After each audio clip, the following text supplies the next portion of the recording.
పాపం ఆ 2 లక్షల మీద ఉన్న డబ్బులు కట్టారు అధ్యక్ష. ఇలా వారి పరిస్థితి ఏమైపోయింది అధ్యక్ష? ముఖ్యమంత్రి నమ్మిన పాపానికి అటు పాత అప్పు తీరలేదు, పైనుంచి కొత్త అప్పు కూడా మీద పడ్డది అధ్యక్ష. రైతుల పరిస్థితి గోడ దెబ్బ చెంపదెబ్బ అన్నట్టు తయారైపోయింది అధ్యక్ష. రైతులను అప్పుల ఊబిలో నుంచి బయటపడేస్తానన్న మీ అభయహస్తం రైతుల పాలిట భస్మాసుర హస్తంగా మారింది. వారిని ఇంకా ఇంకా అప్పుల ఊబిలోకి నెట్టారు అధ్యక్ష. అధ్యక్ష, నా నియోజకవర్గం సిద్దిపేటలోనే 2 లక్షల లోపు రుణమాఫీ కాని రైతులు 10,217 మంది ఉన్నారు. 2 లక్షల పైన ఉండి రుణమాఫీ కానటువంటి రైతులు 12,632 మంది ఉన్నారు. మొత్తం 43,363 మంది రైతుల్లో 52% మందికి ఇంకా నా సిద్దిపేట నియోజకవర్గంలోనే ఇప్పటిదాకా రుణమాఫీ కాలేదు అధ్యక్ష. ఆదిలాబాద్ నియోజకవర్గంలో 17,000 మంది రుణమాఫీ కోసం ఎదురు చూస్తా ఉన్నారు. రుణమాఫీ కానటువంటి 17,000 మంది సంతకాలతో కూడిన వినతి పత్రాలను మాజీ మంత్రి జోగు రామన్న గారు మొన్న 2 రోజుల క్రితం స్వయంగా రైతుల్ని తీసుకొని వచ్చి మా బీఆర్ఎస్ ఎల్పీ ఆఫీస్లో మొత్తం 17,000 సంతకాలతో ఉన్నటువంటి దరఖాస్తులు మాకు ఇచ్చిపోయారు అధ్యక్ష. అంటే నేను అనేది అధ్యక్ష, ఈ రుణమాఫీ అనేది ఒక సిద్దిపేట ఆదిలాబాద్ కాదు అధ్యక్ష. రాష్ట్రంలో ఏ నియోజకవర్గంలో చూసినా అదే పరిస్థితి అధ్యక్ష. నాకు రుణమాఫీ కాలేదు సారు, మేమేం పాపం చేసినాం సారు అని ఇలా అనేక మంది రైతులు ఎక్కడికి పోయినా కన్నీరు మున్నీరు అవుతా ఉన్నారు అధ్యక్ష. ఈ మధ్య నేను కరీంనగర్ జిల్లా చొప్పదండి నియోజకవర్గంలోని గోపాలరావుపల్లి అనే గ్రామానికి వెళ్ళాను అధ్యక్ష. అక్కడ రామయ్య అనే ఒక రైతు అధ్యక్ష.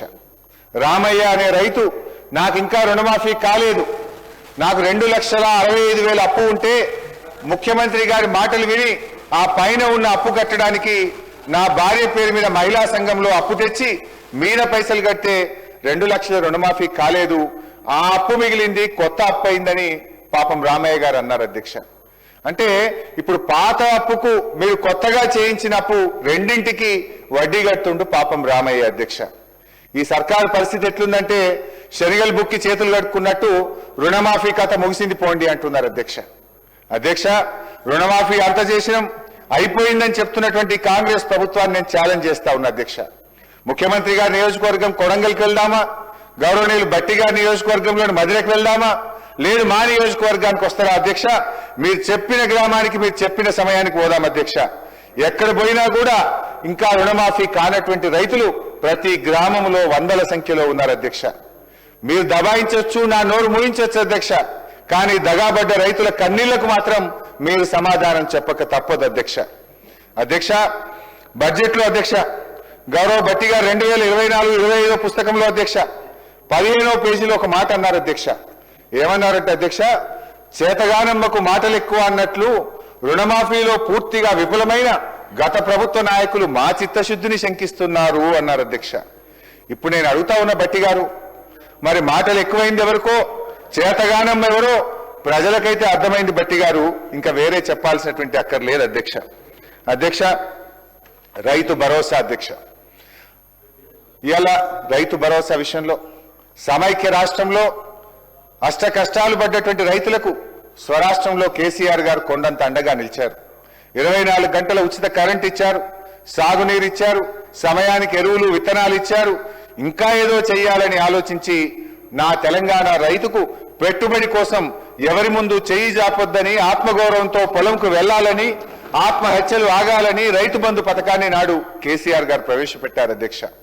అధ్యక్ష, ఒకసారి గతాన్ని గుర్తు చేసుకుందాం. కరోనా ఉత్పాతం వచ్చింది, ప్రపంచాన్ని వణికించింది, అంతటా ఆర్థిక వ్యవస్థ కుప్పగూలింది, ఆదాయాలు పడిపోయాయి, ఖజానా ఖాళీ అయ్యే పరిస్థితి వచ్చింది. అయినా సరే ఆనాడు కేసీఆర్ గారు రైతు బంధు సాయం ఆపలేదు, ₹1 కూడా తగ్గించలేదు. కరోనా కష్టకాలంలోనూ కడుపు గట్టుకోనైనా సరే రైతు బంధు ఇచ్చింది నాటి ప్రభుత్వం.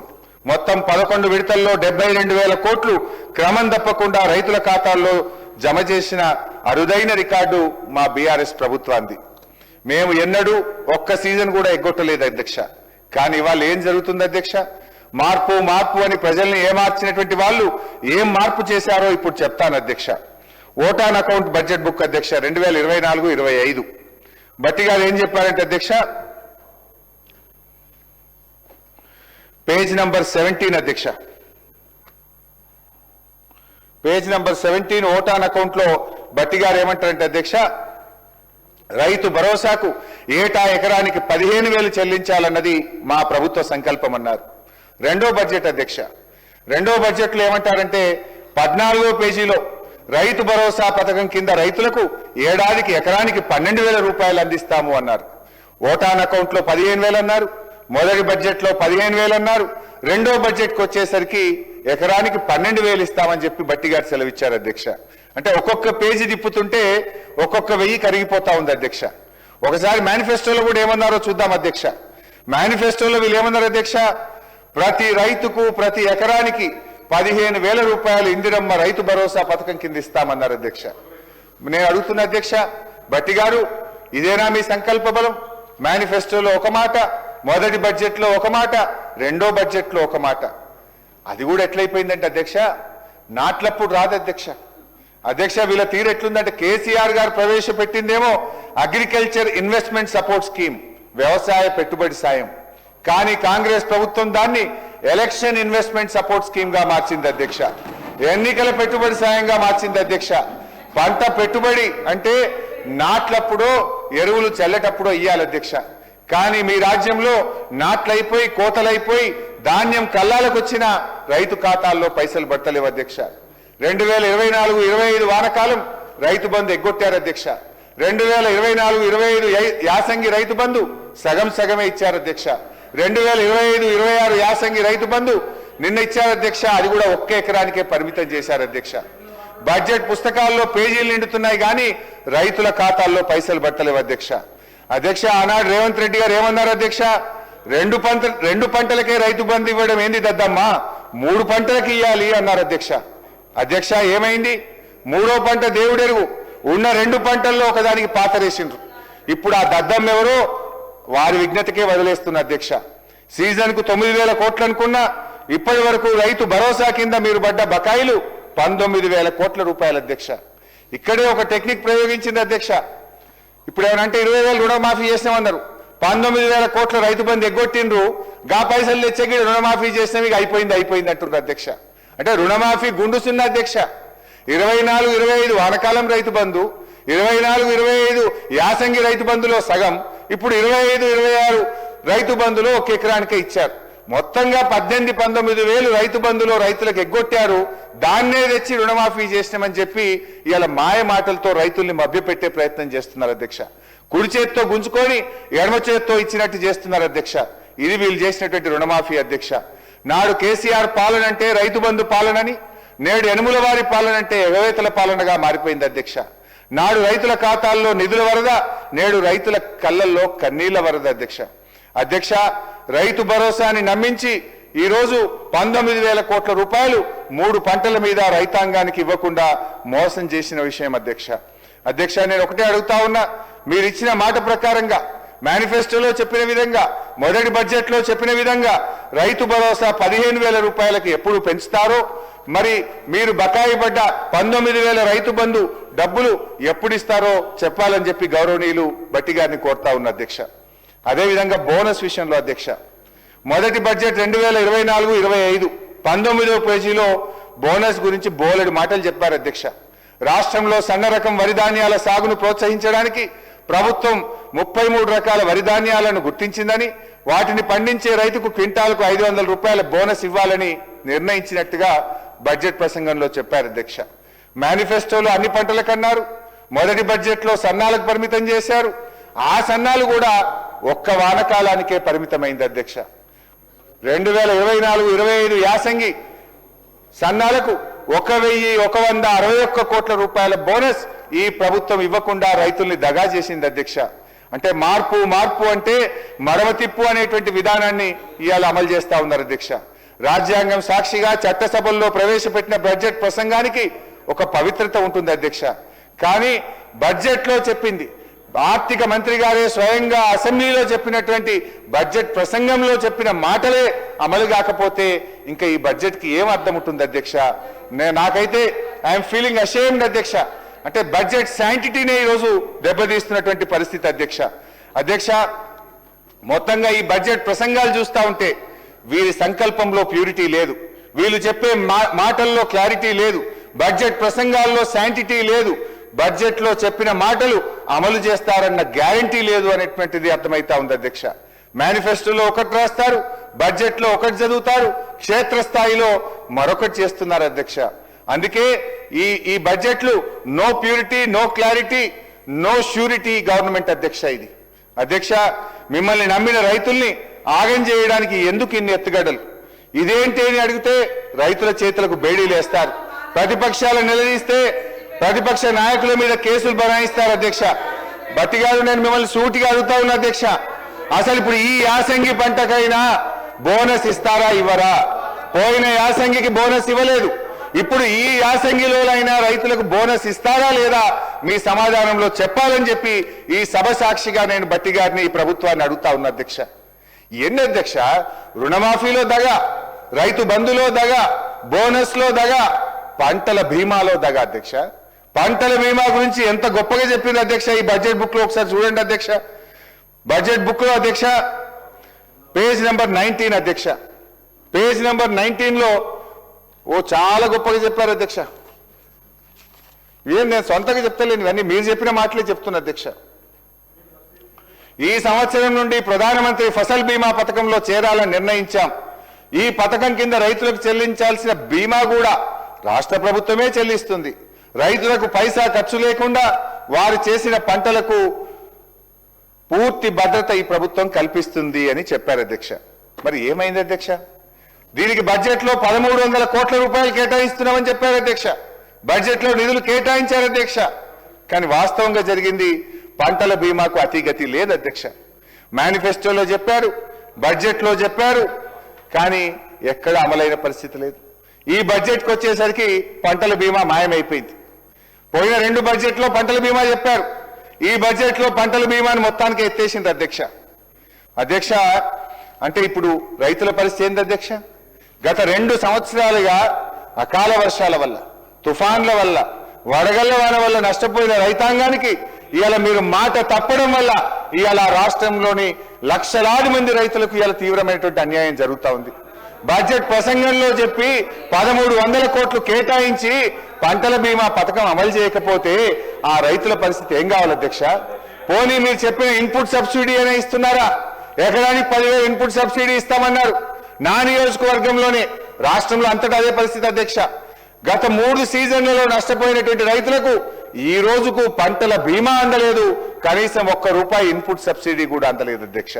అంటే అధ్యక్ష, బోనస్ బోగస్ అయిపోయింది, బీమా బూటకం అయిపోయింది. మీరు చెప్పిన ఒక్క మాట కూడా రైతుల విషయంలో, మీ రైతు డిక్లరేషన్ లో చెప్పిన, మీ బడ్జెట్ లో చెప్పిన ఏ ఒక్క మాట కూడా ఈ ప్రభుత్వం రైతుల విషయంలో నిలుపుకోలేదు అధ్యక్ష. అధ్యక్ష, నేను సభ సాక్షిగా బట్టిగా అడుగుతా ఉన్నా, ఈ సంవత్సరమైనా పంటల బీమాకు డబ్బులు కట్టరా? బీమా అమలు చేస్తారా చేయరా?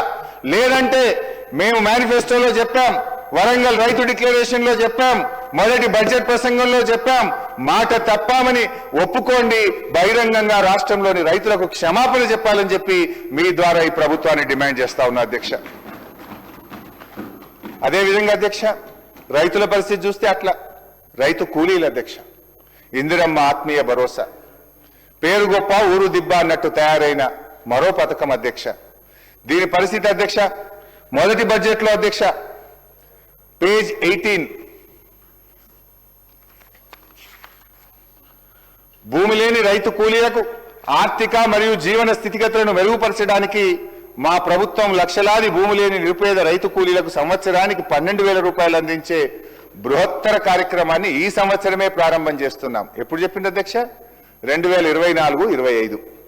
సరే అధ్యక్ష, 2024-25 అమలు కాలే, మళ్ళీ 2025-26 మళ్ళీ అదే చెప్పింది అధ్యక్ష, బృహత్తర పథకాన్ని ప్రారంభించబోతున్నామని 25-26లో చెప్పింది అధ్యక్ష. మళ్ళీ చూస్తే అధ్యక్ష 26-27లో కూడా మళ్ళీ 6,000 కోట్లు పెట్టిండ్రు. అంటే అధ్యక్ష, మీరు 24-25లో పెట్టిండ్రు, ఒక్క రైతు కూలీకి ఇవ్వలే. 25-26లో పెట్టిండ్రు, ఒక్క రైతు కూలీకి ఇవ్వలే. మళ్ళీ 26-27 ఈ సంవత్సరం కూడా మళ్ళీ పెట్టిండ్రు అధ్యక్ష. ఏంది అధ్యక్ష? పాపం రెక్కలు ముక్కలు చేసుకొని ఎండనక వాననక కష్టపడే గా రైతు కూలీలను దగా చేయడానికి మీకు ఎట్లా మనసు వచ్చింది బట్టి గారు అని నేను అడుగుతా ఉన్నా. కనీసం మీ ఆత్మీయ భరోసాలో, ఇందిరమ్మ ఆత్మీయ భరోసాలో ఆత్మీయత లేదు, భరోసా లేదు. ఆత్మీయత కరువైపోయింది కూలీలకు, భరోసా కూడా కూలీలకు కరువైపోయింది అధ్యక్ష. 2 బడ్జెట్లో నిధులు కేటాయించి అమలు చేయకపోవడం ఆ నిరుపేద కూలీలకు ఈ సర్కారు చేసినటువంటి క్షమించరానటువంటి ద్రోహం అధ్యక్ష. ఇది అధ్యక్ష, పాపం పెద్దలు కీర్తిశేషులు ఇందిరాగాంధీ గారు భౌతికంగా మరణించారు. కానీ ఈ ప్రభుత్వం చేస్తున్న వాగ్దానాలు నైతికంగా వారు మరణిస్తా ఉన్నారు. వారి పేరు పెట్టి ఇందిరమ్మ పేరు పెట్టుకోనన్న పథకం అమలు చేయరా అధ్యక్ష? కళ్ళు తెరవండి భట్టి గారు. అంకెల గారడి కాదు, ఇచ్చిన మాట ప్రకారంగా నిరుపేద కూలీల కడుపు నింపాలని చెప్పి మీ ద్వారా ఈ ప్రభుత్వాన్ని కోరుతా ఉన్న అధ్యక్ష. అదేవిధంగా అధ్యక్ష, ఇవన్నీ నేను ఏవి కూడా సొంతం చెప్తున్నాను అధ్యక్ష. బడ్జెట్ బుక్కుల్లో హామీలు ఇచ్చి మాట తప్పినవే నేను గుర్తు చేస్తా ఉన్నా అధ్యక్ష. అదేవిధంగా అధ్యక్ష, ఇప్పటిదాకా కూలీల కథలు విన్నాం, రైతుల వ్యధలు విన్నాం, ఈ ప్రభుత్వం కూలీలను రైతుల్ని ఎట్లా మోసం చేసిందో విన్నాం అధ్యక్ష. అదేవిధంగా అధ్యక్ష, ఈ ప్రభుత్వం యొక్క నమ్మక ద్రోహానికి బలై నెత్తురు చిందించిన నిరుద్యోగుల వ్యతలు కూడా వినిపించే ప్రయత్నం చేస్తా అధ్యక్ష. ఓటాన్ అకౌంట్లో అధ్యక్ష, ఓటాన్ అకౌంట్ బడ్జెట్లో భట్టి గారు ఏం చెప్పారంటే అధ్యక్ష, చెప్పిన మాట ప్రకారంగా జాబ్ క్యాలెండర్ తయారు చేసి ప్రక్రియ ప్రారంభించాము అని ఓటాన్ అకౌంట్లో చెప్పారు అధ్యక్ష. మొదటి బడ్జెట్ అధ్యక్ష, నియామక ప్రణాళిక క్యాలెండర్ను త్వరలోనే ప్రకటిస్తున్నాము అని మొదటి బడ్జెట్లో చెప్పారు అధ్యక్ష. రెండో బడ్జెట్ అధ్యక్ష, రెండో బడ్జెట్లో గత ప్రభుత్వం నది దాటే వరకు ఓడమల్లయ్య, దాటిన తర్వాత బోడమల్లయ్య అనే విధంగా ప్రవర్తించిందని మమ్మల్ని విమర్శించారు రెండో బడ్జెట్లో అధ్యక్ష. మరి ఈ బడ్జెట్ వచ్చేసరికి 26-27 అధ్యక్ష. ఈ బడ్జెట్లో నిరుద్యోగుల ఊసే లేదు, జాబ్ క్యాలెండర్ జాడే లేదు, దాని ప్రస్తావనే లేదు అధ్యక్ష. ఒక్కసారి మేనిఫెస్టోలో కూడా ఏం పెట్టారో చూద్దాం అధ్యక్ష. మేనిఫెస్టో అధ్యక్ష, ఇది కాంగ్రెస్ మేనిఫెస్టో అధ్యక్ష. ఈ మేనిఫెస్టోలో అధ్యక్ష హైదరాబాద్ నుండి యూత్ డిక్లరేషన్ అనే ఒక పెద్ద పుస్తకం అయితే విడుదల చేశారు అధ్యక్ష. ఈ మేనిఫెస్టోలో ఏం చెప్పారంటే అధ్యక్ష, మొదటి సంవత్సరంలోనే 2 లక్షల ప్రభుత్వ ఉద్యోగాలు భర్తీ చేస్తామని హామీ ఇచ్చారు అధ్యక్ష. నేను అడుగుతా ఉన్న భట్టి గారిని, ఆ 2 లక్షల ఉద్యోగాలు ఇచ్చారా? ఎవరికి ఇచ్చారు? మొదటి సంవత్సరం గడిచిపోయింది, రెండవ సంవత్సరం గడిచిపోయింది, మరి చేయండి. ఒకవేళ ఉద్యోగాలు ఇచ్చుంటే నిరుద్యోగుల విజయోత్సవాలు కూడా జరపండి భట్టి గారు. ఎందుకో చేస్తలేరు నిరుద్యోగుల విజయోత్సవాలు. అంటే ఇక ఈ ముఖ్యమంత్రి గారు అయితే మరీ విడ్డూరం అధ్యక్ష. నిరుద్యోగులకు ఉద్యోగాలు ఎక్కువైపోయి ఇక నోటిఫికేషన్లు చాలు అంటున్నారని చెప్పి సెలవిస్తారు ఆయన. పోదామా మరి? నేను అడుగుతా స్పీకర్ గారు, ఒక పావు గంట హౌస్ అడ్జెంట్ చేయండి సార్. ఇక్కడనే కదా సార్ అశోక్ నగర్. భట్టి గారు మేము అందరం కలిసి అశోక్ నగర్ సెంట్రల్ లైబ్రరీకి పోయి అడుగుదాం. మరి నిరుద్యోగులు నోటిఫికేషన్లు చాలు అంటున్నారా? మీరు ఇచ్చిన ఉద్యోగాలతో వాళ్ళు సాటిస్ఫై అయ్యారా? వాళ్ళ మాటలు ఏందో ఒక్కసారి పోయి వినేద్దాం.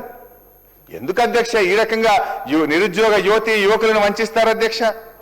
నాడు ఓట్ల కోసం అశోక్ నగర్ సెంట్రల్ లైబ్రరీ చుట్టూ తిరిగారు. నిరుద్యోగుల మెడలో కాంగ్రెస్ కండువాలు వేసి జిల్లాల్లో వారిని తిప్పి ప్రచారం చేయించుకున్నారు. ఇప్పుడు అదే అశోక్ నగర్ లో ఉద్యోగాలు అడిగిన విద్యార్థుల వీపులను విమానం మూత మోగిస్తా ఉన్నారు అధ్యక్ష. తలలు పగలగొట్టారు. చివరికి చదువుల తల్లి నివసించే సిటీ సెంట్రల్ లైబ్రరీకి కూడా నెత్తురు మరకలంటించారు అధ్యక్ష. ఎన్నికల ముందు డిక్లరేషన్ తో మీకు అధికారం దక్కింది, బట్ ఎన్నికలైన తర్వాత నిరుద్యోగులకు ఏం దక్కింది అధ్యక్ష? నిరుద్యోగులకు పాపం దక్కింది, డిప్రెషన్ దక్కింది, సప్రెషన్ దక్కింది అధ్యక్ష. అధ్యక్ష, ఎన్నికలు దాటడానికి నిరుద్యోగులను ఓడలా వాడుకొని గెలిచిన తర్వాత వాళ్ళను బోడమల్లేలు చేసింది ఎవరో ఇప్పుడు భట్టి గారే సెలవియ్యాలి అధ్యక్ష. అధ్యక్ష, రెండో బడ్జెట్లో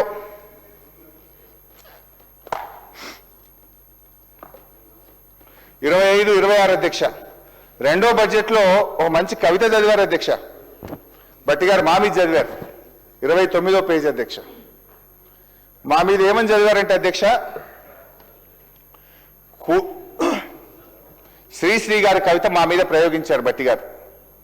కూటి కోసం కూలి కోసం పట్టణంలో బ్రతుకుదామని తల్లి మాటలు చెవిన పెట్టక బయలుదేరిన బాటసారికి ఎంత కష్టం ఎంత కష్టమని మా మీద చదివారు అధ్యక్ష భట్టి గారు. కానీ నిజంగా శ్రీశ్రీ గారు బతుకుంటే మీరు చేసిన మోసానికి ఇట్లా రాసుండేవారేమో అధ్యక్ష. రాహుల్ గాంధీ మాటలు నమ్మి, ప్రియాంక గాంధీ భాష నమ్మి కాంగ్రెసు కోటేసిన నిరుద్యోగికి ఎంత కష్టం ఎంత కష్టం. ముఖ్యమంత్రి ఢిల్లీ బాయే, జాబులేమో రాకపాయే, కడుపు మండి ర్యాలీ తీస్తే లాఠీ చార్జీ చేసుడాయే, తలలు పగిలి నెత్తుడాయే, అశోక్ నగరే చిత్తడాయే, కాంగ్రెస్ కోటేసిన నిరుద్యోగికి ఎంత కష్టం ఎంత కష్టం. భట్టి గారు సరే, ఇప్పుడు నేను ఇప్పుడే ఒక మాట అన్నాను అధ్యక్ష.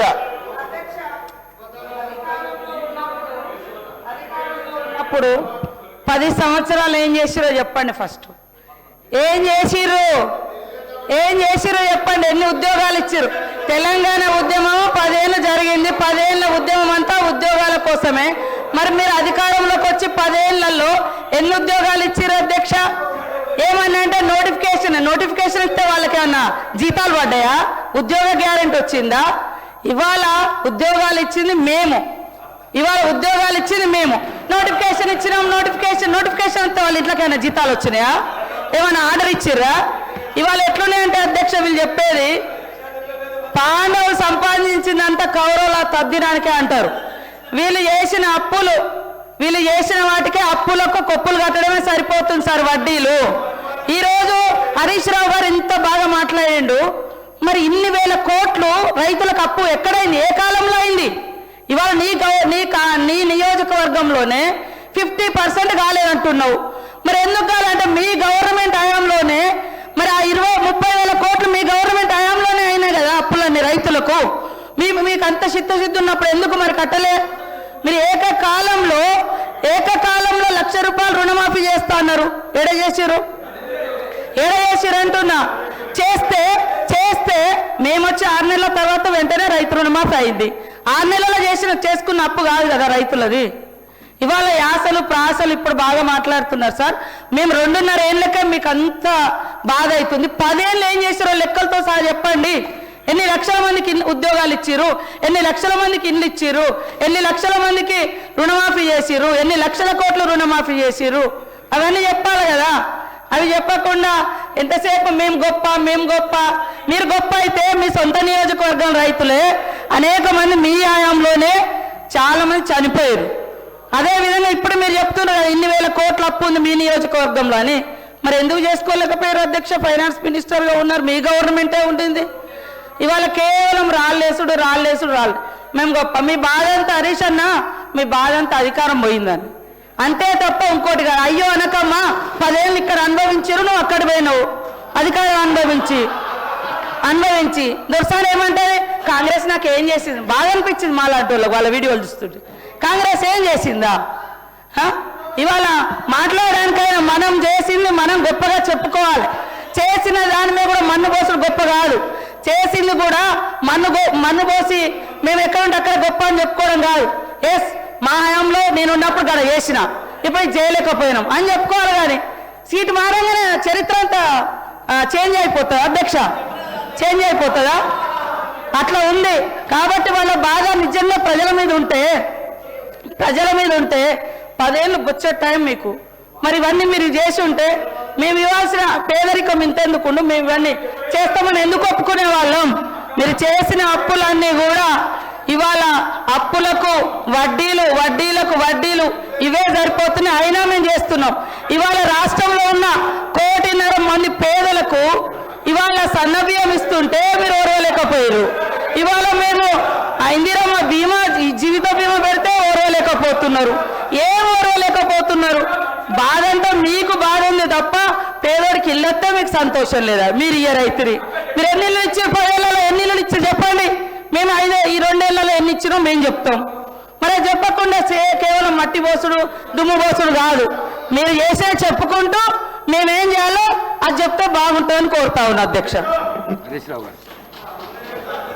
అధ్యక్ష, ఇప్పుడు ఆ రోజు మేము బడ్జెట్ ప్రవేశపెట్టినాము, దాని మీద చర్చ జరిగింది, బిల్లు పాస్ అయింది, దాని మీద ప్రజలు తీర్పు ఇచ్చిండ్రు. దట్స్ ఓవర్ అధ్యక్ష. ఇప్పుడు మీరు బడ్జెట్ ప్రవేశపెట్టిండ్రు, మీ బడ్జెట్ మీద మేము మాట్లాడుతున్నాం. మా బడ్జెట్ మీద మాట్లాడదామంటే టైం పెట్టండి, గత బడ్జెట్ మీద డిస్కస్ చేద్దామంటే ఇంకొక రోజు ఫుల్గా మాట్లాడదాం అధ్యక్ష. 2.5 ఏళ్ళు అయినాక ఇంకా మీ కథ, మీ బడ్జెట్, మీ లెక్కలు అని చెప్పుకుంటా ఇంకా ఎంతకాలం గడుపుతారు అధ్యక్ష? ఇప్పుడు చర్చ జరుగుతున్నది. చర్చ జరుగుతున్నది బట్టి గారు ప్రవేశపెట్టిన బడ్జెట్ మీద. డెఫినెట్ గా దాని మీద మాట్లాడతాం కదా అధ్యక్ష. మీరు మా బడ్జెట్ మీద మాట్లాడదామంటే పెట్టండి. మా బడ్జెట్ అప్పుడు మేము పెట్టినాము, మీరు మాట్లాడినరు, బడ్జెట్ పాస్ అయింది, ఓటింగ్ జరిగింది, దాని మీద ప్రజలు తీర్పు ఇచ్చిండ్రు. నవ్వు మీరు చెప్పింది కదా మేము ఇన్ని చేస్తాం అన్ని చేస్తామని చెప్పినప్పుడు ప్రధాన ప్రతిపక్షంగా ప్రజల గొంతుకై ప్రజల పక్షాన ప్రశ్నించడం మా బాధ్యత అధ్యక్ష. అధ్యక్ష ఇప్పుడు రుణమాఫీ ఎందుకు కాలేదంటుండ్రు? మీ నాయకుడే చెప్పింది కదా, కేసీఆర్ గారు 2 లక్షలు చేసిండని సంతోషపడుకుండ్రి, ఉరుకుండ్రి, మళ్ళా తెచ్చుకోండి, లైన్ కట్టుండ్రి, బ్యాంకుకు పోండి, మళ్ళా తెచ్చుకోండి, నేను రాగానే 7 తారీఖే మాఫీ చేస్తా అని చెప్పింది కదమ్మా. నీ మాట నమ్మే ఉరికి తెచ్చుకున్నారు వాళ్ళు. నువ్వు మోసం చేసినావు, గదే చెప్తున్నా. నేనేం చెప్తున్నా?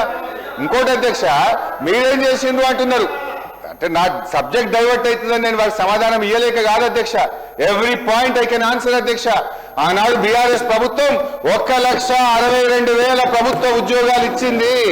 95% లోకల్ రిజర్వేషన్ తెచ్చాము. రాష్ట్రపతి ఉత్తర్వులను సవరించాము. అయితే నేను చెప్తే ఇంకా చాలా విషయాలు ఉన్నాయి కానీ అధ్యక్ష దాంట్లో బోను నా ఇష్యూ డైవర్ట్ అవుతుంది కనుక దయచేసి నేను మీతో కోరుతున్న ఎలియా మినిస్టర్ గారు ఫైనాన్స్ మినిస్టర్ గారు లేవాలి కానీ ఇట్లా తాపకొక్క మంత్రులు వేస్తే నా సబ్జెక్ట్ పోతుంది అధ్యక్ష. దయచేసి మీరు ఇంటరప్షన్ కాకుండా చూడాలని మిమ్మల్ని